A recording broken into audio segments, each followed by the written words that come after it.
मण्डली परिवार सबैलाई प्रभु यीशु ख्रीष्टको नाउँमा जय मसीह। आजको वचनको भागमा जानु अगाडि म यहाँहरूको अगाडि एउटा प्रश्न राख्न चाहन्छु। तपाईहरुको विचारमा हाम्रा मनका इच्छाहरू पुर्याउनको लागि हामीले के कुराहरुमा ध्यान दिनु आवश्यक छ? हामीहरु सबैमा मनका इच्छाहरू छन्। ती इच्छाहरू पुर्याउनको लागि हामीले के कुराहरुमा ध्यान दिनु आवश्यक छ? यही प्रश्न मैले गएको हप्ता सहरी 3 को पारिवारिक संगतिमा पनि राखेको थिएँ अनि उहाँहरुबाट आएको जवाब चाहिँ यस्तो थियो। परमेश्वरसँग बढी समय बिताउनु पर्छ, परमेश्वरको राज्य र धार्मिकताको खोजी गर्नुपर्छ, परमेश्वरसँग कनेक्ट हुनुपर्छ अथवा जोडिनुपर्छ, परमेश्वरको वचनले भने अनुसार जीवन जिउनुपर्छ, दुष्ट चालबाट फर्कनुपर्छ, साँचो पश्चाताप गर्नुपर्छ। यस्ता कुराहरू उहाँहरुबाट आएका थिए। सन् 2022 सालमा हामीले जे जति मनका इच्छाहरू राखेका छौँ, मनोकामनाहरू राखेका छौँ, हामीहरूका मनोरथहरू छन्, ती पुरा हुनको लागि यी कुराहरू अति नै आवश्यक छन्। किनकि हाम्रो मनोरथ पुरा गर्नुहुने परमेश्वर नै हुनुहुन्छ। अरू कुराले हामीहरूको मनोरथ पुरा हुँदैन। परम प्रभुले नै हामीहरूको मनोरथ पुरा गर्नुहुनेले उहाँसँग उहाँको वचनले भनेअनुसार जिउनु एकदमै आवश्यक छ। आज मैले तपाईहरुसँग बाँड्न लागेको वचनको विषय छ मनोरथ पूर्ण गर्नुहुने प्रभुमा मग्न हुनु। मनोरथ पूर्ण गर्नुहुने प्रभुमा मग्न हुनु। हामीहरूको मनोरथ पूर्ण गर्नुहुने परमेश्वर नै हुनुहुन्छ। यहाँहरूले मसँगै दोहोर्याउन सक्नुहुन्छ। हामीहरूको मनोरथ पूर्ण गर्नुहुने परमेश्वर नै हुनुहुन्छ। मानिसहरू आफ्नो मनोकामनाहरू, मनका इच्छाहरू पुरा हुनको लागि सम्पत्तिमा, सम्मानमा, सफलतामा, समृद्धिमा, सन्तानमा धेरै लगानी गर्छन्, विभिन्न ठाउँहरूमा जाने गर्छन्। तर जीवनको अन्तमा धेरै मानिसहरू उनीहरूका इच्छाहरू अधुरै रहेको हामी पाउँदछौँ। उनीहरूका इच्छाहरू पुरा भएका छैनन्। किनकि संसारका कुराहरूले मानिसको मनोरथ पूर्ण गर्न सक्दैन। हामीहरूको मनोरथ चाहिँ पुरा गर्नुहुने परमेश्वर मात्र हुनुहुन्छ। आमेन। आज मैले तपाईहरुसँग बाँड्न लागेको वचनको खण्ड छ भजन सङ्ग्रह 37 को 1 देखि 8 पदबाट आज म तपाईहरुसँग बाँड्न गइरहेको छु। यहाँहरुसँग बाइबल छ भने पल्टाउन सक्नुहुन्छ। भजन सङ्ग्रह 37 को 1। दुष्टहरूलाई देखेर झर्को नमान, कुकर्मी प्रति दाही नहो, किनकि तिनीहरू चाँडै घाँस चाहिँ सुकिजानेछन् र हरिया बिरुवा जस्तै ओइलाई जानेछन्। परमप्रभुमा भरोसा राख र भलाइ गर, त्यसरी देशमा रहेर सुरक्षाको उपभोग गर्नेछौ। 4 पद। परमप्रभुमा आनन्दित हौ र उहाँले तिम्रो मनोरथ पूर्ण गर्नुहुनेछ। आफ्नो मार्ग परमप्रभुलाई सुम्प, उहाँमा नै भरोसा राख अनि उहाँले यो गर्नुहुनेछ। उहाँले तिम्रो धार्मिकता प्रताप चाहिँ ज्योति समान र तिम्रो मामिलाको न्याय मध्य दिनको सूर्य समान पार्नुहुनेछ। परम प्रभुको सामने मौन बस र धैर्यपूर्वक उहाँको प्रतीक्षा गर। मानिस आफ्नो कुमार्गमा फलिपाप हुँदा र त्यसले खराब युक्तिहरू कार्यान्वयन गर्दा तिमी झर्को नमान। रिसाउन छोडो र क्रोधलाई त्याग, झर्को नमान, यसले खराबी गर्नतिर मात्र ढल्काउँछ। परमेश्वरले यस वचन पढाइमा हामी सबैलाई आशिष दिउन्। भजन सङ्ग्रह 37 राजा दाउदले लेखेको भजन हो। यसको शीर्षक नै छ धर्म र अधर्मको परिणाम।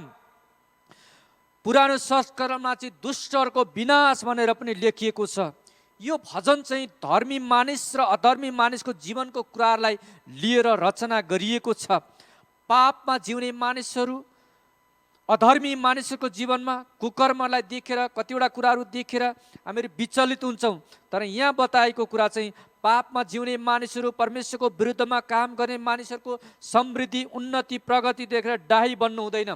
किनकि तिनीहरू एक दिन घाँस चाहिँ सुकिजानेछन्, ओइलाई जानेछन् भने धर्मी मानिसहरूलाई यहाँ सान्त्वना दिएको छ। घाँस चाहिँ सुकिजानेछन् भन्नुको अर्थ चाहिँ पाप, दुष्टता, अधर्ममा जीवन जिउनेहरूको मानिसको एक दिन परमेश्वरले न्याय गर्नुहुन्छ। त्यसकारण धर्मी मानिसहरू यस्ता कुराहरू देखेर, दुष्ट काम गर्ने मानिसको उन्नति देखेर अशान्ति हुनु हुँदैन भनेर यो भजन लेखिएको हामी यहाँ पाउँछौँ। संसारमा हेऱ्यौँ भने धार्मिकताको खोजी गर्नेहरूको भन्दा पनि कुकर्म गर्ने मानिसहरूको उन्नति भएको छ। उनीहरू नै शक्तिशाली भएका छन्। धार्मिकताको खोजी गर्ने मानिसको जीवनमा धेरै समस्याहरू छन्, तर दुष्ट काम गर्ने मानिसहरूसँग, पापमा खेल्ने मानिसहरूको जीवन हेर्दाखेरि चाहिँ केही नभएको जस्तो देखिन्छ। यो कुरा देखेर भजन लेखक आफै पनि विचलितमा थिए। तर वृद्ध अवस्थामा पुगेको समयमा उनले जीवनमा आइपरेको समस्यालाई होइन, परमेश्वरलाई हेर्न र भरोसा गर्न सिकेका थिए। संसारमा यस्ता कुरा देख्दा उनी पनि कति अवस्थामा विचलित हुन्थे। दुष्टहरूको, पापीहरूको, अधर्म काम गर्नेको फलिपा भइरहेछ, उन्नति भइरहेछ, राम्रो कुरा देखेर उनलाई विचलन लाग्थ्यो। तर जीवनको अन्तमा उनले यो कुरा थाहा पाए। वृद्ध अवस्थामा यो भजन लेख्दा उनी भन्छन्, अब त्यस्ता कुराहरूमा हेरेर विचलन नहो, त्यस्ता कुराहरूको परमेश्वरले नै न्याय गर्नुहुन्छ भन्ने कुरालाई यहाँ बताएको छ। र हाम्रो काम चाहिँ परमेश्वरमा नै मग्न हुने कुरालाई यहाँ बताइएको छ। भजन सङ्ग्रह 37को 4 र 5 पद जुन कुरा हामीले अघि पढ्यौँ, यो मेरो जीवनको निम्ति एकदमै महत्त्वपूर्ण पद मानिन्छ। यो पदले जहिले पनि मलाई मेरो जीवनमा उत्साह, साहसहरू दिएको छ। जब जब मेरो जीवनमा समस्याहरू, अप्ठ्यारा कुराहरू, निराश गराउने कुराहरू, सेवकाईमा अवरोधहरू, यस्ता महसुसहरू मैले गर्छु, त्यति बेला परमेश्वरले मलाई यही पदबाट सान्त्वना दिनुभएको छ। किनकि परमेश्वरले मलाई सेवामा बोलाउनु हुँदा यही पदद्वारा नै उहाँ मसँग एकदमै स्पष्ट बोल्नु भएर उहाँले सेवकाईको लागि ढोका पनि खोल्नु भएको थियो। 27 वर्ष अगाडिको कुरा हो, अर्थात् इस्वी सम्म 1994 सालमा स्वर्गीय पास्टर सामुएल कार्तक गुरुबा एक दिन मेरो पसलमा आउनुभयो। अनि उहाँले लामो कुराकानी गरिसकेपछि उहाँले अन्तमा मलाई भन्नुभयो, सिमोन तिमी फुल टाइम सेवकाईमा आउनुपर्छ। उहाँले मलाई सेवकाईमा आउनलाई त्यो समयमा निमन्त्रणा दिनुभयो। र उहाँले मलाई यो पनि भन्नुभयो, पास्टर रोबर्ट कार्तक गुरुबा र सेवकाई गर्नेहरू, हामी तिमीहरूको लागि प्रार्थना गरिरहेछौँ, तिमी पनि प्रार्थना गर भनेर उहाँ मबाट बिदा हुनुभयो। त्यति बेला म कलेज पढ्दै व्यापार पनि गर्दै थिएँ। मेरो इच्छा चाहिँ ठुलो बिजनेसम्यान बन्नु थियो। बिजनेस गर्दै प्रभुको सेवा गर्ने लक्ष्यका साथ म अघि बढिराखेको थिएँ। त्यो समयमा म चर्चका क्रियाकलापहरूमा, चर्चका सेवा सङ्गतिहरूमा, जवानहरूको सङ्गतिहरूमा एकदमै सक्रिय रूपमा अगाडि बढिराखेको थिएँ। विभिन्न प्रकारले चर्चमा सहायता पुर्याइराखेको थिएँ। तर पूर्णकालीन सेवकाईमा आउने मेरो कुनै पनि विचार थिएन। म त्यो प्रकारले आउने मेरो मनमा कुनै पनि सोच राखेको थिइनँ। म चाहिँ यदि प्रभुको काम चाहिँ गर्ने हो, तर आफै बिजनेस गरेर प्रभुको सेवा गर्ने भन्ने एउटा लक्ष्य लिएर म अगाडि बढिरहेको थिएँ। तर सामु दादाले पुरा समय सेवकाईमा आउन निमन्त्रणा दिनुभएपछि मैले यस विषयमा प्रार्थना गरेँ। र यो कुराहरू चाहिँ मैले मेरो ठुलो दाजु प्रकाश पाठक र मिठो भाउजूलाई पनि यो विषयमा बाँडेँ। उहाँहरूसँग पनि सरसल्लाह लिएँ। अनि पछि गएर हामीले जब प्रार्थना गर्न थाल्यौँ, मिठो भाउजूले उहाँहरूसँग सरसल्लाह गऱ्यौँ। र अन्तमा मैले करिब झन्डै 6 महिना प्रार्थना गरेपछि, दाइ भाउजूसँग सल्लाह लिइसकेपछि मैले व्यापार छोडेर सेवकाईमा जाने निर्णय गरेँ। त्यसपछि मैले गरिरहेको पसल पनि बेच्ने काम गरेँ। सेवकाईमा आउने निर्णय गरिसकेपछि मैले यो कुरा समुदायलाई बताएँ। अनि उहाँले भन्नुभयो, एउटा निवेदन लेखेर दिनुपर्छ मण्डलीको प्रक्रिया पुरा गर्नको लागि। अनि मैले निवेदन लेखेर दिएँ। तर पसल बेचेपछि त्यो पैसाले मेरो दाजुले चाहिँ फेरि अर्को एउटा कारखाना खोल्ने विचार गर्नु। त्यति बेला मोटरसाइकल वर्कसपहरू बिस्तारै काठमाडौँमा यो बिजनेस बढ्दै गएको जस्तो महसुस भएपछि उहाँले त्यो व्यवसाय सुरु गर्ने योजना गर्नुभयो। र त्यो बेचेको पैसाले उहाँले मोटरसाइकल बनाउने कारखाना खोल्नुभयो। कतिवटा पार्ट पुर्जाहरू पनि राखेर, मिस्त्रीहरू राखेर त्यस प्रकारले यो कारखाना खोलियो। म जनवरीको पहिलोदेखि 1 तारिकदेखि चर्चमा आउने योजना थियो। अनि त्यो समय अझै 2 महिना बाँकी थियो। त्यसकारण म त्यो समयमा म पनि त्यही कारखानामा जान थालेँ, त्यहाँ रेखदेख गर्न थालेँ। समय बित्दै गयो। जोसँग उहाँले पार्टनरसिपमा काम गर्नलाई भन्नुभएको थियो, जो व्यक्तिले म पसल हेरिदिन्छु, आएको नाफा हामी बाँडौँला, लगानी दुवैजना गर्ने भन्ने थियो। तर सुरुमा लगानी सबै दाजुले नै गर्नुभएको थियो।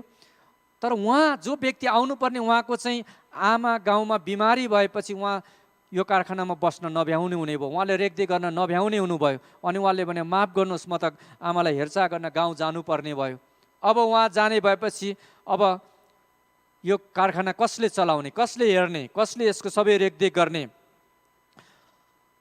अनि घुमिफिरी रुम्डा 4 भने जस्तै यो जिम्मा फेरि मेरै काँधमा आइपुग्यो। दाइले भन्नुभयो, भाइ यो वर्ष नजा, यति धेरै लगानी गरेर यो कारखाना खोलिएको छ, त्यसकारण तैँले गइस् भने कसरी हेर्ने? म पनि अफिसको काम गर्न पर्छ। अनि दाइले भन्नुभयो, निवेदन लेखेर दिएको छस्? दिए। त्यो निवेदन फिर्ता माग्नुपर्छ, तैँले फिर्ता माग भन्नुभयो। अनि मैले भने दाइ म त माग्दिनँ, तपाईँले नै माग्नुहोस् भनेर मैले उहाँलाई भने। त्यो निवेदन मैले पास्टर सोलन कार्तक गुरुबालाई दिएको थिएँ। त्यति बेला उहाँले मिटिङमा लानको लागि ती कागजहरू जम्मा गर्दै हुनुहुँदो रहेछ। अनि मैले उहाँलाई दिएको थिएँ। त्यस कारण मैले दाइलाई भने दाइ उहाँलाई दिएको तपाईँले नै माग्नुहोस्। अनि उहाँले भने हुन्छ म माग्छु। अनि उहाँले हाम्रो घरमा के भयो भन्ने कुरा सबै बताइसकेपछि अनि पास्टर सोलन कार्तक दाजुले पनि भन्नुभएछ ठिकै छ, अब परिवारमा गाह्रो हुन्छ भने नभए त भाइ चाहिँ सेवकाईमा आउनु एकदमै राम्रो हुन्थ्यो, मण्डलीको लागि आवश्यक व्यक्ति थियो भनेर उहाँले कतिवटा कुरा बताएपछि त्यो निवेदन फिर्ता गर्ने कुरा उहाँले भन्नुभयो। अनि त्यसपछि म सेवकाईमा आउँछु भनेर पसल बेचेको मानिस फेरि अब कारखानामा जान थालेँ, त्यहीको रेखदेख गर्न थालेँ। म दिनदिनै कारखानामा जान थालेँ, तर मनमा धेरै शान्ति भयो, बेचैन भएर आयो। हिँड्दै गर्दाखेरि बाटो बिराएको जस्तै यस्तो खालको अनुभवहरू हुन थाल्यो। तर त्यो समयमा मैले जवानहरूको बाइबल अध्ययन काठमाडौँको मरुटीको उतापट्टि चलाउँथेँ। अनि त्यो बाइबलमा चलाउने बेलामा त्यति बेला यो परमेश्वरले छुरी र वेदीको बिचमा अब्राहमलाई कसरी पाटो जुटाउनु भयो, आश्चर्य कर्म गर्नुभयो, त्यो पाठ सिकाउँदै गर्दाखेरि मेरो मनमा एउटा यस्तो विचार आयो, हो मेरो लागि ढोका बन्द छ तर परमेश्वरले यस्तै आश्चर्य कर्म मेरो जीवनमा गर्नुहुन्छ भन्ने एउटा एक किसिमको आशा, झिनो आशा पलाएर आयो। तर पनि चारैतिर सबै ढोकाहरू बन्द थिए। कसरी हुनसक्छ, किनकि दिएको निवेदन पनि मैले फिर्ता मागेको छु, अब त म चर्चमा जाने कुरै छैन, त्यस्तो विचारले त्यहाँ ठाउँ पाइरहेको थियो। हरेक बुधबार बिहान 6 देखि 7 बजे 1 घन्टा चर्चमा बिहानको प्रार्थना हुन्थ्यो। म त्यो प्रार्थनामा नियमित जाने गर्थेँ। अनि प्रार्थना सिद्धिसकेपछि, प्रार्थना सिद्धिएर जब म चर्चबाट बाहिर ढोकामा निस्केँ, गुरुबा पनि त्यहाँ निस्किनु भयो। अनि गुरुबाले धाप मारेर भन्नु, सिमन बाबु बधाई छ, तपाईँ त सेवकाईमा आउने हुने भएछ भन्नुभयो। म छक्क परेँ, तर मैले गुरुबालाई केही पनि भन्न सकिनँ। त्यसपछि एकछिनपछि स्वर्गीय एलपी न्यौपाने काकाले पनि, सिमन बधाई छ, तिमी सेवकाईमा आउने हुनुभएछ भन्नुभयो। अनि मैले काकालाई सोधेँ, काका के को बधाई? मैले त लेखेर दिएको निवेदन पनि फिर्ता मागेको छु, तपाईँले के को आधारमा म सेवकाईमा आउने कुरा पक्का गर्नुभयो भनेर मैले सोधेँ। अनि उहाँले भन्नुभयो, होइन तिम्रो निवेदन अस्ति बैठकमा आएको थियो अनि हामीले त्यहाँ पढेर सबै कुराहरू गरेर हामीले पास गरिसकेका छौँ, अब तिमी त जनवरी 1 तारिकदेखि पूर्णकालीन सेवकाईमा आउनुपर्छ। अनि मैले भने, काका त्यो निवेदन त मैले लेखेको छुइनँ, पहिले त फिर्ता मागेको छु, त्यो निवेदनमा मेरै नाउँ थियो र सिमन पाठक नै थियो, तपाईँले राम्रो चेक गर्नुभयो के त भन्दाखेरि उहाँले होइन तिम्रो नै नाम छ, सिमन पाठक नै छ भन्नुभयो। अनि मैले त्यति बेला विचार गरेँ, सायद दाइले पो भाइको जाने इच्छा थियो भनेर फेरि लेखेर दिनुभएछ कि भनेर पनि मैले सोचेँ। जब म घरमा गएँ, दाइलाई यो कुराहरू बताएँ। अनि दाइले भन्नु, कहाँ निवेदन लेखेर दिएको निवेदन मैले फिर्ता मागेको छु भन्नुभयो। अब म झन् अब समस्यामा परेँ है, एउटा धर्म सङ्कट भन्छ नि त्यस्तै नै भयो। नजाउँ कारखाना कसले हेर्ने, जाउँ कारखानामा अब कसले हेर्ने, नजाउँ। मण्डलीमा निर्णय भइसक्यो, गुरुजनहरूले नियुक्ति गरिसक्नुभयो, अब मैले त्यो कुरालाई कसरी व्यवस्था गर्ने? मैले प्रभुलाई भने, प्रभु म त साह्रै सङ्कष्टमा परेँ, मेरो मनमा साह्रै बेचैन भयो, किन यस्तो अवस्था आउन दिनुभयो प्रभु? त्यो निवेदन पहिल्यै फिर्ता आएको भए, त्यो निवेदन त्यसरी बैठकमा नगएर त्यस्तो नभएको भए त हुन्थ्यो नि, किन मैले निवेदन लेखेर दिएँ भन्ने यस्ता विभिन्न विचारहरू मनमा खेल्न थाल्यो। त्यो समयमा म दैनिकी मेरो बाइबल अध्ययन गर्ने क्रममा, हरेक दिन म बिहान बाइबल अध्ययन गर्ने मेरो क्रममा भजन उत्पत्तिदेखि पढ्दै आउँदाखेरि यो भजन सङ्ग्रह 37मा आइपुगेको थिएँ। अनि इस्वी सम्मत 1995 जनवरी 7 तारिकका दिन यो मैले मेरो बाइबलमा लेखेर राखेको छु। त्यो दिन म यो 37 पढ्दै गर्दाखेरि 37 को 4 र 5 पदबाट प्रभु मसँग बोल्नुभयो। त्यो मनमा अशान्ति छटपट भइरहेको बेलामा त्यो पदमा त्यहाँ पढ्ने बित्तिकै मलाई यस्तो भयो, परमेश्वर मसँग बोल्नुभयो। सिधै उहाँले भनिराख्नु भएको छ, त आफै परमप्रभुमा मग्न हो, उहाँले तेरो मनोरथ पूर्ण गर्नुहुनेछ। आफ्नो मार्ग परमप्रभुलाई सुम्पी उहाँमा नै भरोसा राख अनि उहाँले सो पुर्याइदिनु हुनेछ। यो वचन जब मेरो हृदयमा यो पढेपछि त्यति बेलै कण्ठ गरेँ। त्यसपछि मेरो हृदयमा यस्तो लाग्यो, परमेश्वरमा मग्न हुने हो, म किन चिन्ता गर्ने, किन अशान्तिमा रहने, किन प्रभुले बोलाउनु भएको नि प्रभु आफैले नै सबै कुराहरू गर्नुहुन्छ भन्दै म प्रभुमा आनन्दित हुन थालेँ। नयाँ संस्करणमा चाहिँ प्रभुमा आनन्दित हो भन्ने कुरा पनि लेखिएको छ। अनि यो दुईटा पदलाई मैले कण्ठ गरेर प्रभुलाई धन्यवाद चढाउन थालेँ। त्यो समयदेखि मेरो मनमा अशान्ति हटेर गयो, प्रभुलाई धन्यवाद चढाउन आनन्द गर्न थालेँ, उहाँमा नै मग्न भएर उहाँको प्रशंसा गर्न थालेँ। किनकि परमेश्वर बोल्नुभएको, भित्र परमेश्वर बोल्नुभएको मेरो हृदयमा यो मैले थाहा गरेँ। त्यसपछि मैले यो बैठकमा मेरो निवेदन कसरी कहाँ गयो, मलाई फिर्ता आउने निवेदन के भयो भनेर बुझ्न थालेँ। अनि बुझ्दाखेरि थाहा भयो कि पास्टर सोलन कार्तक दाजुले जब फिर्ता दिनलाई कसैलाई पठाउनु भएको छ, उहाँले चर्चको अफिसको टेबलमा ल्याएर त्यहाँ छोड्नु भएछ। अनि पछि अफिसमा बस्नेले त्यही निवेदन नै मिटिङको लागि आएको रहेछ भनेर उहाँले बैठकमा फाइल गरेर चाहिँ पास्टर अगुवाको बैठकमा, एल्डर डिकनको बैठकमा लानुभएको रहेछ। अनि त्यहाँ निवेदन यो पढिएको रहेछ। अनि त्यो पढ्दाखेरि पास्टर सोलन कार्तक दाजुले भन्नु पनि भएको रहेछ, होइन सिमोनले त निवेदन फिर्ता दिएको थियो, कसरी त्यहाँ आयो? तर त्यहाँ मिति हेर्दाखेरि चाहिँ मैले 3 महिना अगाडि लेखेको थिएँ त्यो निवेदन, जब मेरो सबै कुराहरू भइसकेपछि म आउँछु भनेर लेखेको थिएँ। तर मिति चाहिँ कसरी हो थाहा छैन। गल्तीले त्यो बैठक बस्नुभन्दा 2 दिन 3 दिन अगाडिको मात्रै मिति रहेछ। त्यो भएकै कारणले उहाँले त्यही पुरानै निवेदनलाई नै उहाँहरूले पढेर उहाँहरूले चाहिँ मलाई सेवकाईमा आउनको लागि नियुक्ति गर्नुभएको रहेछ। त्यो निवेदनमा मैले लेखेको थिएँ, वनमा बाटो तयार गर्नु नै परमप्रभुले मेरो निम्ति बाटो खोलिदिनु भयो, म सेवकाईमा आउन तयार छु भनेर मैले यसरी लेखेको थिएँ। अनि उहाँहरूले सम्झाउनुहोस्, फेरि मिलेछ भन्ने उहाँहरूले विचार गर्नुभएछ। किनकि मेरो लागि त्यो पहिलो पसल बेचेर सबै कुरा छोडेर अब पुरा सेवकाईमा लाग्नु त्यति सजिलो थिएन। एउटा जवान अवस्थामा करियर बनाउने अवस्थामा आफ्नो भविष्य निर्माण गर्नलाई सोच बनाइराखेको अवस्थामा प्रभुको काममा लाग्ने कुराहरू त्यति सजिलो थिएन। तर प्रार्थना गरेपछि प्रभुले जा भन्ने कुरा भएपछि मैले त्यो निर्णय गरेको थिएँ। अनि त्यो मैले फिर्ता मागेको निवेदन घुमिफिरी चर्च अफिसमा पुगेर त्यहाँबाट हुँदै गएर त्यो बैठकमा पुगेको सबै कुराहरू भएपछि मैले थाहा गरेँ परमेश्वरले केही काम गर्दै हुनुहुन्छ भन्ने मेरो मनमा आयो। अनि मैले प्रभुलाई भने, प्रभु मेरो इच्छा त तपाईँको सेवकाई गर्नु नै छ, तर परिस्थितिले मलाई जान दिइराखेको छैन। तर मैले प्रभुलाई भने, प्रभु तपाईँले मलाई सेवकाईमा बोलाउनु भएको छ, तर यो कुरा अझै म तपाईँबाट निश्चित हुन चाहन्छु। अब यो कुरा निवेदन यस्तो प्रकारले भएछ, चर्चले नियुक्ति दिएछ भनेर अब मेरो दाजुलाई गएर दाइ म सेवकाईमा जाउँ कि नजाउँ भनेर म फेरि सोध्दिनँ।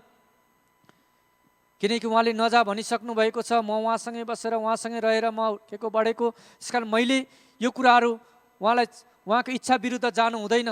तर तपाईँले मलाई सेवकाईमा बोलाउनु भएको हो भने उहाँले पनि जा भाइ भन्नुभयो भने मात्र म सेवकाईमा जान्छु। तपाईँले नै बोलाउनु भएको भने चाहिँ उहाँले जा भन्नुहुनेछ र म जानेछु। तर म उहाँलाई अब जाउँ कि नजाउँ भनेर यो सोध्दिनँ भनेर मैले यसरी प्रभुलाई प्रार्थना गरेँ। म पूर्णकालीन सेवकाईमा आउनको लागि रोकिएको कुरा पास्टर रोबर्ट कार्तक गुरुबाले पनि थाहा पाउनु भएछ। अनि उहाँले मलाई चर्चमा आएको समयमा अँगालो हालेर चर्चको कम्पाउन्डको एकातिर लगेर उहाँले बताउनु भयो उहाँको अनुभव पनि, सिमन बाबु यो प्रभुले तपाईँलाई दिनुभएको सेवकाई हो। म पनि सेवकाईमा आउनु अगाडि, नेपालमा सेवा गर्नको लागि आउनु अगाडि मलाई पनि पुलिसमा इन्सपेक्टरको जागिर मिलेको थियो, त्यसमा मलाई नियुक्ति मिलेको थियो। तर मैले प्रार्थना गरेँ, मलाई अगुवाई भएन। मैले नेपालमा आएर प्रभुको सेवा गर्ने कुरालाई रोजेँ।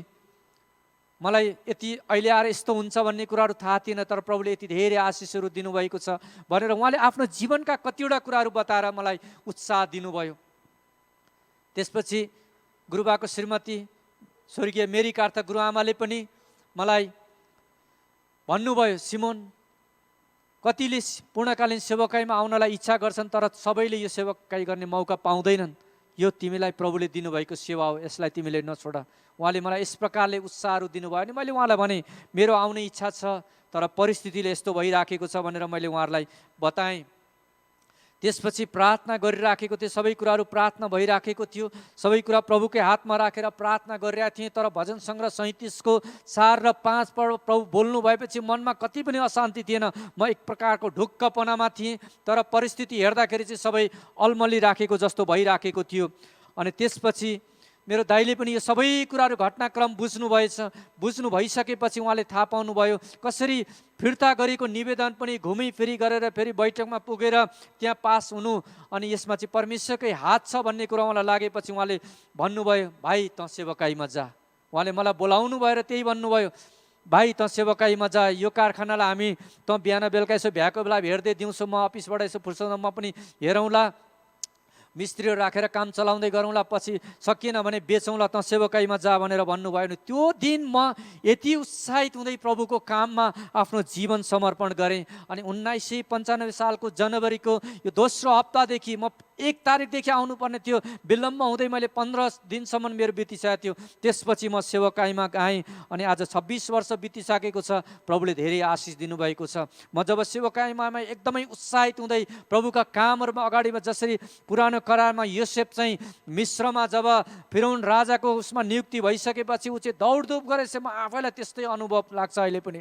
म सेवकाईमा मण्डलीभित्र पनि मण्डली बाहिर विभिन्न जिल्लाहरूमा विभिन्न प्रकारले सेवकाईमा दौडन थालेँ। किनकि प्रभुले बोलावट दिनुभएको थियो अनि त्यो बोलावट अनुसार सेवकाई गर्नको लागि प्रभुले अगाडि बढाउनु भयो। अनि यो पद चाहिँ मेरो लागि एकदमै महत्त्वपूर्ण छ। 26 वर्ष सेवकाई गरेको भइसक्यो अनि यो भजन सङ्ग्रह 37 को 5 पदले चाहिँ मलाई सधैँ उत्साह दिन्छ। जब जब निराश हुन्छ, त आफै परमप्रभुमा मग्न हो, उहाँले तेरो मनोरथ पूर्ण गर्नुहुनेछ, परमप्रभुमा नै भरोसा गर, आफ्नो मार्ग उहाँलाई नै सुम्पी। अनि यो कुराले मलाई सधैँ उत्साह दिइरहेको हुन्छ। कति अवस्थामा निराश गराउने कुराहरू पनि सेवकाईमा आए। 6-7 वर्ष अगाडिको कुरा गर्ने हो भने त धेरै निराशाको वातावरण पनि मैले महसुस गरेँ। विशेष गरी 2वटा कारणले मैले सेवकाई अब नेपालबाट नै बाहिर जानुपर्छ कि भन्ने सोचहरू पनि त्यति बेला आयो। भने त्यसका 2वटा कारण थिए। मैले अब नेपालमा होइन, म अब नेपाल बाहिर जान्छु। म र मेरो श्रीमतीले नै त्यो विचार गऱ्यौँ, प्रार्थना गऱ्यौँ र हामी दुवैजना अब बाहिर जाने पनि सोच बनाएर हामीले प्रार्थना गर्न थाल्यौँ। 2वटा कारण थियो। त्यो चाहिँ एउटा चाहिँ प्रभुले सेवकाईमा जुन बोलावट दिनुभएको थियो त्यो बोलावट अनुसार सेवकाई गर्नको लागि निरुत्साहित वातावरण बन्दै गएको महसुस हुन थाले। दोस्रो कारण चाहिँ दैनिक जीवन जिउनको लागि बिस्तारै आर्थिक सङ्कट बढ्ने सम्भावना मैले देख्न थालेँ। यी कुराले गर्दाखेरि मलाई धेरै विचलन हुने कुराहरू आयो।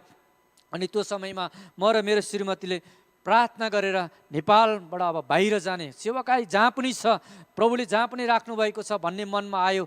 अनि त्यही समयमा हामीलाई फेरि युरोपबाट पनि सेवकाईको लागि बोलाइराखेको थियो। तपाईँहरू जस्ता मानिसहरू आइदिनुहोस्, हामीहरूको चर्चमा खाँचो छ भनेर उहाँहरूले भनिराख्नु भएको थियो। अनि यतातिर म विभिन्न प्रकारले मेरो मन विचलन भइरहेको, बाघ कराउनु बाख्रा हराउनु भने जस्तै, अर्कोतिर सेवकाईको ढोकाहरू खोलिराखेको छ। अनि हामीले प्रार्थना गऱ्यौँ यो विषयमा, युरोपमा जाने कि नजाने। तर प्रार्थना गर्दा कति पनि अगुवाई भएन। त्यसपछि अब के गर्ने, प्रभुसँग फेरि प्रार्थना गर्न थाल्यौँ। उता जाने मन पनि छैन, सेवकाईमा विभिन्न प्रकारका विचारहरू भइरहेछ। अनि के गर्ने भन्ने कुराहरू मनमा हुँदा मैले अमेरिकामा हुनुभएको मेरो दाइ भाउजू प्रकाश र मिठो भाउजूलाई, उहाँलाई यो कुराहरू बाँडेँ। मेरो मनमा यस्तो भइरहेको छ, अहिले नेपालमा यस्तो भइरहेछ, सेवकाई गर्ने यस्तो खालको वातावरण भइरहेको छ। उहाँहरूसँग लामो कुराकानी गरेपछि उहाँहरूले भन्नुभयो, भाइ तँलाई नेपालमा बसेर सेवकाई गर्न गाह्रो हुन्छ भने म तँलाई ग्रिन कार्डको लागि एप्लाई गरिदिन्छु, त अमेरिकामा आइज। त्यसपछि मैले भने हुन्छ। त्यसपछि मैले मेरो कागजपत्र चाहिने, ग्रिन कार्डको लागि जति पनि कागजपत्र चाहिने सबै मैले पठाइदिएँ। अब मैले नेपालमाबाट बाहिर जाने योजना बनाएँ। अनि उहाँले भन्नुभएका सबै कुराहरू मैले पठाइदिएँ। अमेरिकामा जाने कुराहरू गरिसकेपछि, त्यो विचार गरिसकेपछि दाइहरू बस्नुभएको अर्को स्टेटबाट पनि एकजना नेपाली साथी जो कलेजमा पढ्दा सँगै हुनुहुन्थ्यो, उहाँले त्यहाँ सेवकाई गर्ने ठाउँमा त्यहाँ सेवा गर्ने मान्छेहरूको खाँचो छ, तपाईँ यहाँ आउनुहुन्छ भने तपाईँको लागि यहाँ सेवा छ, यहाँ आउनुहोस् भनेर उहाँले भन्न थाल्नुभयो। त्यसरी हामीहरूको मन अब उतातिर नै बढ्न लाग्यो। सेवकाई गर्ने ढोकाहरू पनि त्यहाँ रहेछ भन्ने कुराहरू बढ्दै गयो। तर प्रार्थना गर्दाखेरि मनमा अमेरिका जाउँ भन्ने कति पनि आएन। मेरो श्रीमतीलाई पनि, रिनालाई पनि भएन, मलाई पनि भएन। हामी प्रार्थना गर्दाखेरि दुवैजनालाई उहाँ जाउँ, त्यहाँ रमाउँ, त्यही सेवा गरौँ भन्ने कति पनि इच्छा भएन। परमेश्वरले हामीलाई अमेरिकामा गएर सेवा गर्नको लागि होइन, प्रभुले हामीलाई नेपालमै बसेर सेवा गर्नलाई बोलाउनु भएको भन्ने विचारहरू नै हामीमा आइरह्यो। अनि जब हामी यो कुरामा निश्चित भयौँ, त्यसपछि हामीले यो विचारलाई पनि बदल्यौँ।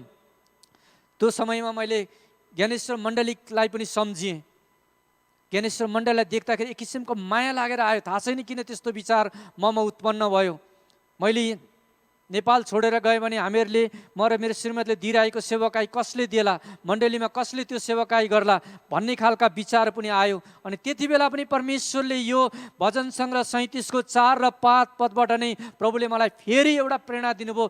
त परमप्रभुमा मग्न हो, यी परिस्थितिहरूलाई, अरू कुरालाई नहेर, म तेरो इच्छाहरू पुरा गर्नेछु भन्ने कुराहरू प्रभुलाई त्यस प्रकारले बोल्नुभयो। अनि हामीले निर्णय गर्यौँ प्रभुकै इच्छा पुरा गर्ने, हामीहरूको इच्छा होइन। प्रभुले जे भन्नुहुन्छ त्यही कुरा नै हामीले गर्नुपर्छ। प्रभु जान्नुहुन्छ हामी कहाँ रहेर के गर्दा उहाँको महिमा हुन्छ, अनि प्रभुले त्यतैतर्फ नै हामीलाई डोर्याइरहेको हामीले महसुस गऱ्यौँ। प्रभुले हामीलाई विशेष गरी 3वटा क्षेत्रमा सेवकाई गर्नलाई बोलाउनु भएको हामीलाई पक्का छ। एउटा चाहिँ मण्डलीलाई, स्थानीय मण्डलीलाई बलियो बनाउनु, दोस्रो चाहिँ परिवारलाई बलियो बनाउनु, अनि तेस्रो चाहिँ अगुवाहरू, सेवा गर्ने अगुवाहरू तयार गर्नु, निर्माण गर्नु। प्रभुले हामीलाई यो सेवकाई दिनुभएको छ नि यो सेवकाई गर्नपर्छ भन्ने कुराहरू हामीले निश्चित गरेका छौँ। किनकि यो देशमा यो कुराहरूको खाँचो छ। आज मण्डलीहरू बलियो हुनु परेको छ, परिवारहरूलाई आज बलियो बनाउनु परेको छ। अनि प्रभुले हामीलाई 10-12 वर्षदेखि यो परिवारलाई बलियो बनाउने सेवकाईमा पनि चलाइराख्नुभएको छ, ढोकाहरू खोलिराख्नु भएको छ। साथै आज मण्डलीका अगुवाहरू तयार गर्ने काम पनि महत्त्वपूर्ण छ। अनि प्रभुले यो सेवकाई दिनुभएपछि मन यसैमा नै बढी गयो, अनि हामीले निर्णय गऱ्यौँ अब हामी यही सेवकाईलाई नै अगाडि बढ्छ, हामी अरूतिर हेर्नु हुँदैन। अनि भजन सङ्ग्रह 37को 4 पदमा त्यहाँ भनेको छ, त आफै परमप्रभुमा मग्न हो, उहाँले तेरो मनोरथ पूर्ण गर्नुहुनेछ। अङ्ग्रेजी बाइबलमा चाहिँ delight yourself in the lord भनेर लेखिएको छ। Delight yourself in the lord, परमप्रभुमा मग्न हुने कुरा। यो मग्न हुनु भनेको चाहिँ आनन्दित हुनुभन्दा पनि अझै बढी हो। मग्न हुनु चाहिँ सधैँभरि रहिरहने खुसी रहेछ। परमेश्वरले दिनुभएको आशिष, उन्नति, प्रगति, समृद्धि भन्दा पनि परमेश्वरमा नै रमाउनु चाहिँ मग्न हुनु हो। समृद्धिका कुराहरू, बाहिरी असफलताहरू भन्दा पनि परमेश्वरमा मग्न हुने कुरा चाहिँ एकदमै महत्त्वपूर्ण छ। यदि हामी आफूले प्राप्त गरेका कुराहरूमा नै रमाउने गरेका छौँ, आनन्दित हुने गरेका छौँ भने जब त्यो कुराहरू गुम्छ हामी निराश हुन्छौँ। तर परमेश्वरमा मग्न हुन सिकेका छौँ भने चाहिँ हामीहरूले भनेको जस्तो परिस्थिति नहुँदा पनि परमेश्वरको शान्ति हामीमा हुन्छ, आनन्द हुन्छ, अनि हामी त्यो कुरामा रमाउन सक्छौँ। पावल र सिलास झ्यालखानमा थिए, उनीहरूको लागि रमाउने कुनै कारण थिएन, तर मध्यरातमा उनीहरू भजन गाइरहेको, प्रार्थना गरिरहेको कुरा हामी बाइबलमा लेखिएको पढ्छौँ। उनीहरू कसरी आनन्दित हुन सके? किनकि उनीहरूले परमेश्वरलाई मग्न हुने कुराहरू उनीहरूले बनाएका थिए। यो परमेश्वरमा मग्न हुनु भनेको चाहिँ हाम्रो घटना परिस्थितिसँग होइन, तर परमेश्वरमा मग्न हुने काल चाहिँ परमेश्वरको आनन्द, खुसी हामीमा आउने रहेछ।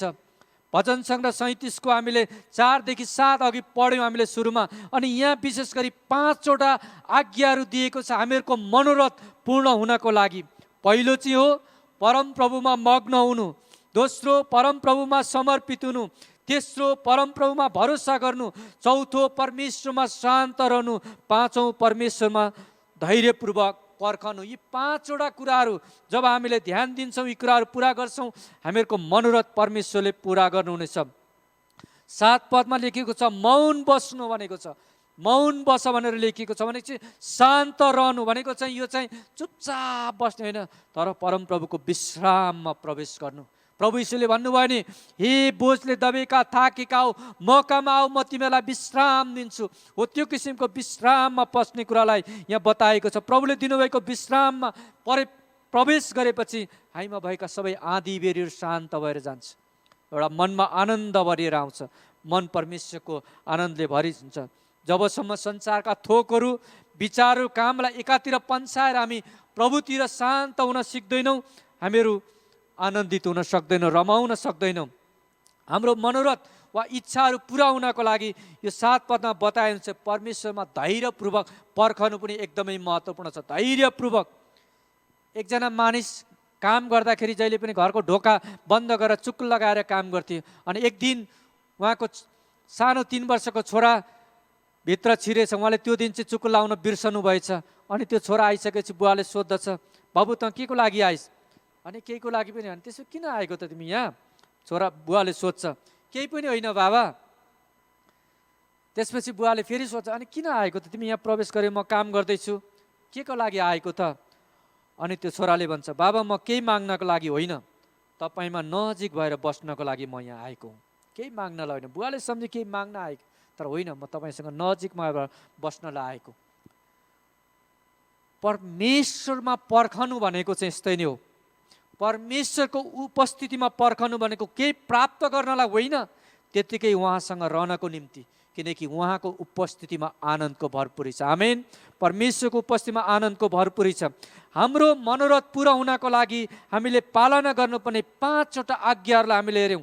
पहिलो परमेश्वरमा मग्न हुनु, दोस्रो परमेश्वरमा समर्पित हुनु, तेस्रो परमेश्वरमा भरोसा गर्नु, चौथो परमेश्वरमा शान्त रहनु, पाँचौँ परमेश्वरमा धैर्यपूर्वक पर्खनु। यी पाँचवटा आज्ञाहरू हामीले ध्यान दियौँ भने परमेश्वरले प्रतिज्ञा गर्नुभएको छ, उहाँले हामीहरूको मनोरथ पूर्ण गर्नुहुनेछ। परमेश्वरमा मग्न हुन थाल्यौँ, उहाँमा समर्पित हुन थाल्यौँ, उहाँमा भरोसा गर्न थाल्यौँ, उहाँमा शान्त रहन धैर्यपूर्वक पर्खन थाल्यौँ भने हामीहरूमा धार्मिक इच्छाहरू पलाएर आउने रहेछ। संसारिक इच्छाहरू मर्दै जान्छ, परमेश्वरका धार्मिक इच्छाहरू हामीमा आउँछ अनि त्यो धार्मिक इच्छाले चाहिँ हामीमा परमेश्वरको महिमा गर्ने, परमेश्वरमा आनन्दित हुने, हाम्रो हृदय आनन्दले भरिन लाग्दछ। अनि परमेश्वरको आनन्दले हामी जब भरिन्छौँ त्यसकारण हाम्रो जीवन चाहिँ परमेश्वरको महिमा गर्ने हुँदछ।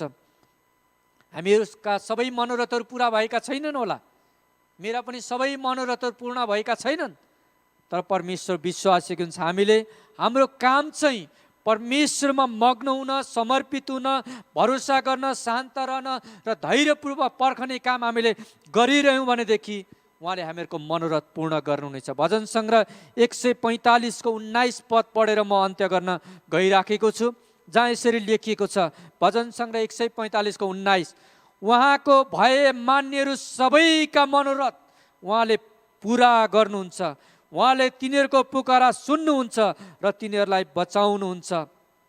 यी माथिका पाँचवटा कुराहरू, उहाँमा मग्न हुने कुरा, समर्पित हुने, भरोसा गर्ने, शान्त रहने र धैर्यपूर्वक पर्खने गऱ्यौँ भने र उहाँको भयमा हामी जिउन थाल्यौँ भने परमेश्वरले प्रतिज्ञा गर्नेछ, उहाँले तिम्रो मनोरथ पूर्ण गर्नुहुनेछ। परम प्रभुमा मग्न हुने व्यक्तिले परम प्रभुको भय मान्छ, परम प्रभुको भय मान्ने व्यक्तिको मनोरथ परम प्रभुले नै पूर्ण गर्नुहुन्छ। आमेन।